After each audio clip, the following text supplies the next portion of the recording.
ذرا اس طرف متوجہ ہوئیے اور پھر دیکھیے کہ اسلام کو نہیں جانے دیا، جان چلی گئی اس کی پرواہ نہیں کی، لیکن اسلام کو نہیں جانے دیا۔ سمیہ نے کہا ہاں اے ابو جہل، جب تو نے سن ہی لیا ہے تو اب کیا فرق پڑتا ہے؟ ہاں میں نے محمد کے دین کو قبول کر لیا ہے، ہاں میں نے محمد کے دین کو مان لیا ہے، ہاں میں نے اسلام کو قبول کر لیا ہے۔ سمیہ سے کہا اسلام چھوڑ دو، سمیہ سے کہا کہ اسلام چھوڑ دو۔ سمیہ نے کہا واہ، اسلام چھوڑ دو؟ جواب کیا تھا؟ ہاشا وکلا، ہرگز نہیں۔ اس نے ڈرایا۔ آج کل کی طرح موب لنچنگ میں پھنسنے والے مسلمان نہیں تھے وہ، کہ دو چار ڈنڈے مار دیں اور ان سے کہا جائے کہو جے شری رام، تو بیچارے مارے ڈر کے نام نعرہ جے شری رام نعرہ لگا دیں۔ آج کل کی طرح ایمان نہیں تھا ان کا۔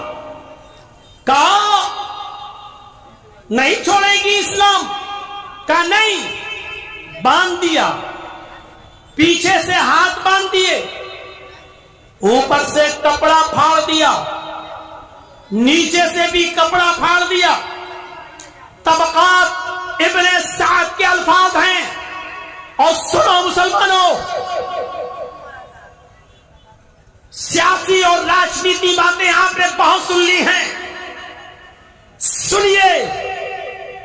وہی سمیہ جس کا کپڑا پھاڑ دیا گیا، جس کو برہنہ کر دیا گیا، ابو جہل نے نیزہ اٹھایا، دھار دار نیزہ اٹھایا، اور وہ نیزہ لے کر دوڑتا ہوا آیا اور کہا سمیہ اسلام چھوڑتی ہے یا نہیں؟ اس نے کہا بالکل نہیں۔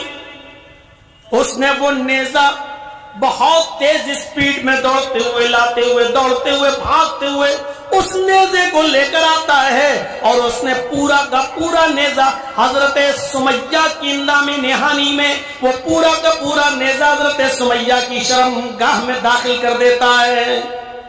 سمیہ رضی اللہ تعالی عنہا کی اندام نہانی میں وہ نیزہ داخل ہو گیا، ادھر سے نکالا، اس داخل کیا اور اس پار نکال دیا۔ سننا بہت آسان ہے، بہت آسان ہے سننا۔ سمیہ کی شرمگاہ میں نیزہ داخل ہوا اور اس طرف سے نکال دیا گیا، پیچھے سے ہاتھ بندھے ہیں۔ سمیہ کی نظریں آسمان پہ گئیں یوں۔ اس نے جانتے ہو کیا کہا؟ طبقات کے الفاظ ہیں، اس کی زبان سے جملہ نکلا تو یہ نکلا ثبت قدمی علی دینک یا ارحم الراحمین۔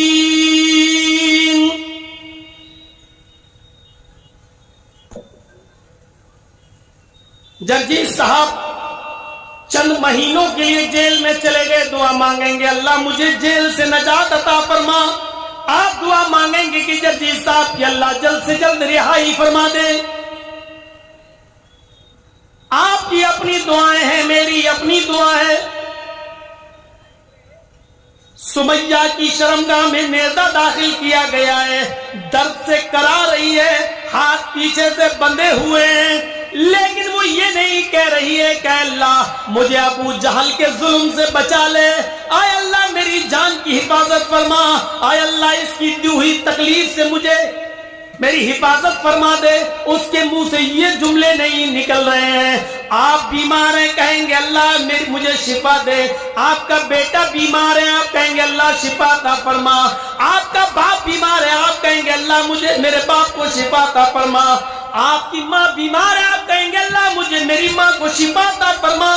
آپ کا بیٹا MBBS نیٹ کی تیاری کر رہا ہے، کمپٹیشن میں بیٹا، آپ کہیں گے اللہ میرے بیٹے کو اچھے نمبروں سے پاس کرا دے، نیٹ میں کامیاب کر دے۔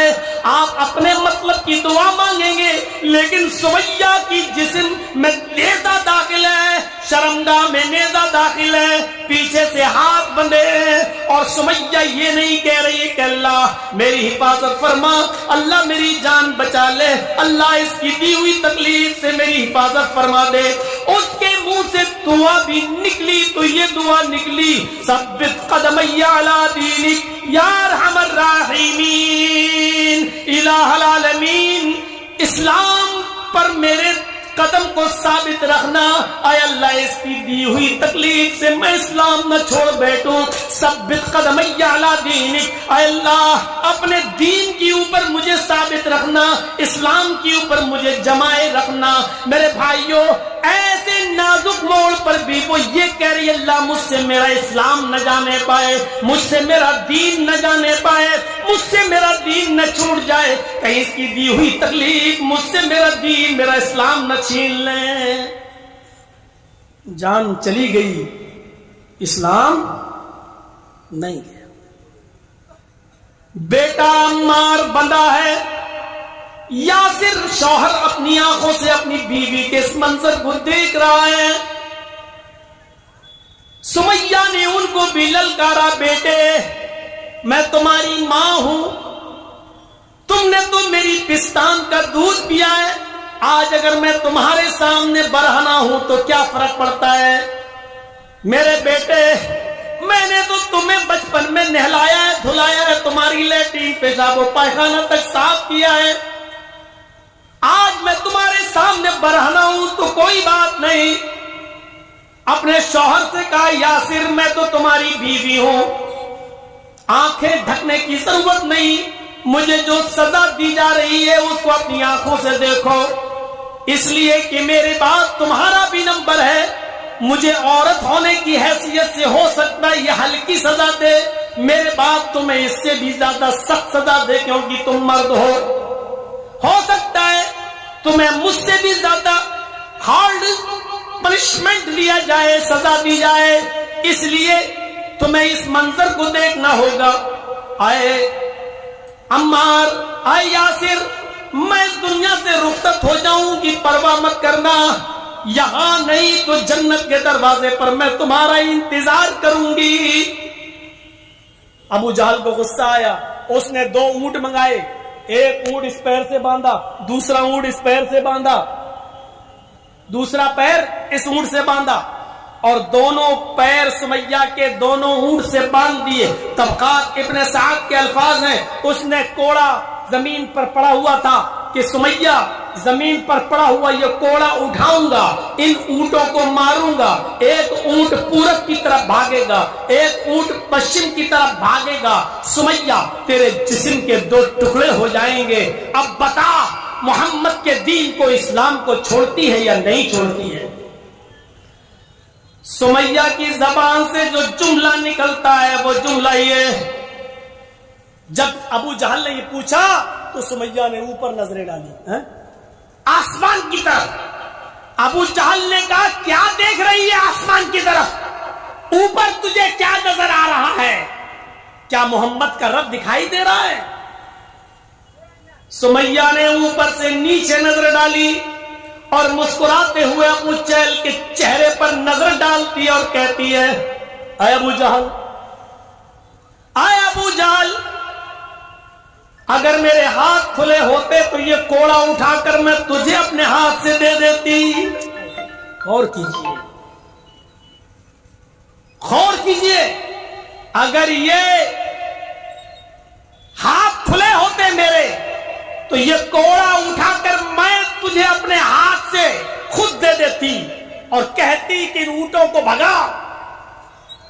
سمیہ تجھے موت سے ڈر نہیں لگتا؟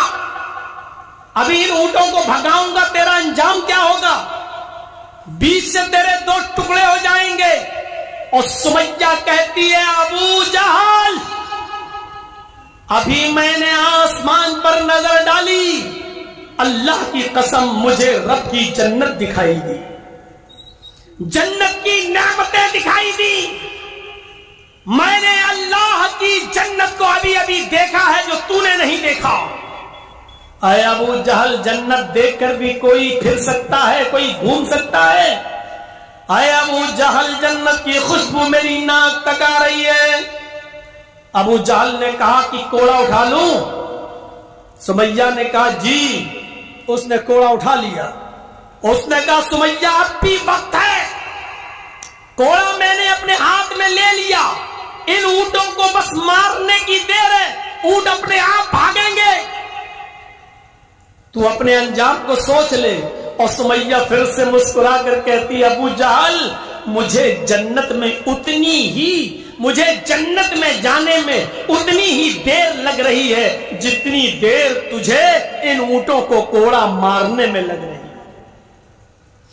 ابو جہل نے وہ کوڑا ان اونٹوں کو مارا اور دونوں اونٹ دونوں سمت بھاگتے ہیں، ایک پورب کی طرف ایک پشچم کی طرف، ایک ایسٹ کی طرف ایک ویسٹ کی طرف، اور سمیہ کے جسم کے دو ٹکڑے ہو جاتے ہیں، سمیہ پیچھے سے چیر دی جاتی ہے، سمیہ کے دونوں ٹانگیں چیر دی جاتی ہیں، چہرہ بچ جاتا ہے، یہاں پر آنے کے بعد یہیں تک اس کا جسم رہ جاتا ہے، چہرہ بچ جاتا ہے۔ ابو جہل قریب آتا ہے، کیا دیکھتا ہے کہ سمیہ کی روح کب سے سوری سے پرواز کر گئی، سمیہ انتقال کر گئی، لیکن سمیہ کے چہرے پر مسکراہٹ باقی ہے۔ طبقات کے الفاظ ہیں، سمیہ نے ابو جہل نے پتھر اٹھایا اور وہ پتھر اپنے سر پر مارنے لگا۔ لوگوں نے کہا اے میری قوم کے سردار، یہ تمہیں کیا ہو گیا ہے، یہ تم کیا کر رہے ہو، یہ پتھر تم اپنے ماتھے پر اپنی پیشانی پر کیوں مار رہے ہو؟ اس نے کہا میں نے سب کچھ چھینا لیکن لاسٹ میں سمیہ جیت گئی، میں ہار گیا، مرتے وقت میں سمیہ کے چہرے کی مسکراہٹ نہیں چھین سکا، مرنے کے بعد بھی مسکرا رہی ہے، مرنے کے بعد بھی چہرے پہ مسکراہٹ باقی ہے۔ میرے بھائیوں، یہ نعمت ہے اسلام کی، لوگوں نے اس کے لیے اپنی جانیں دی ہیں لیکن اسلام کو نہیں جانے دیا، لوگوں نے اس کے لیے اپنی جانیں دے دی لیکن اس کو نہیں جانے دیا۔ ہم اپنے معاشرے میں غور کریں، شراب پینے والی نسل نوجوانوں کی غور کریں، تاڑی پینے والے غور کریں، کیرم بورڈ کھیلنے والے غور کریں، انڈیا پاکستان انڈیا آسٹریلیا کے میچ میں ایک ایک بالر پر ایک ایک بال پر سٹا لگانے والے غور کریں۔ اپنی جانوں کا نذرانہ دے دیا لیکن اسلام ہاتھ سے نہیں جانے دیا۔ اور صہیب رومی کا نام سنا ہے؟ ایک صحابی گزرے صہیب رومی، روم کے رہنے والے اسلام لے آئے اور مکے میں شفٹ ہو گئے۔ اور کہاں شفٹ ہوئے؟ مکے میں۔ بڑے پیسے والے تھے، بزنس شروع کیا، تجارت شروع کی، اور چند ہی دنوں میں مکے کے امیر آدمیوں میں شمار ہونے لگا۔ بے تحاشا دولت، سمجھ لو ہندوستان میں جس طرح آج اڈانی اور امبانی کا نام ہے، عرب کے اندر مکے کے اندر وہی پوزیشن صہیب رومی کی تھی۔ بزنس میں ماسٹر مائنڈ، دماغ تیز، محنت کی، بزنس میں دماغ دوڑایا، اچھا خاصا پیسہ کمایا، تجارت کی۔ اسلام لا چکے تھے صہیب رومی، مکے کے اندر تجارت کر کے بڑے آدمی بن گئے۔ اسی بیچ ہجرت کا واقعہ پیش آ گیا۔ اللہ کے نبی صلی اللہ علیہ وسلم ابو بکر صدیق کے ساتھ ہجرت کر چکے ہیں، اور مسلمانوں کو بھی مکہ چھوڑنے کا حکم دے دیا ہے۔ ایک ایک کر کے تم سب مدینے کی طرف چلے آؤ۔ مکے کے جو مسلمان اسلام لا چکے تھے ان کو مکے سے مدینہ آنے کا مدینے آنے کا آرڈر دیا جا چکا تھا۔ صہیب رومی کو بھی اب مکہ چھوڑ کر مدینہ جانا پڑا۔ میرے بھائیوں، آؤ میں تمہیں جس طرف لے جانا چاہتا ہوں وہ منظر میں تمہیں دکھلاتا ہوں۔ صہیب رومی اپنی دولت، اپنا کمایا ہوا مال لے کر بوریے بستر میں باندھ کر، تھیلی میں لپیٹ کر جب مکے سے مدینہ کی طرف جانے لگے یہ سوچ کر کہ اس دولت کو ہم مدینے میں جا کر جناب محمد رسول اللہ پر خرچ کریں گے، اس دولت کو ہم جناب محمد رسول اللہ پر لٹائیں گے، اس دولت کو جا کر ہم اسلام پہ خرچ کریں گے، وہاں کے صحابہ پہ ہم خرچ کریں گے۔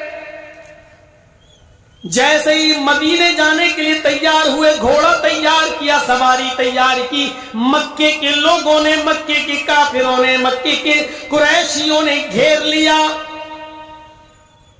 اے صہیب کہاں جا رہے ہو؟ کہا مدینے جا رہا ہوں۔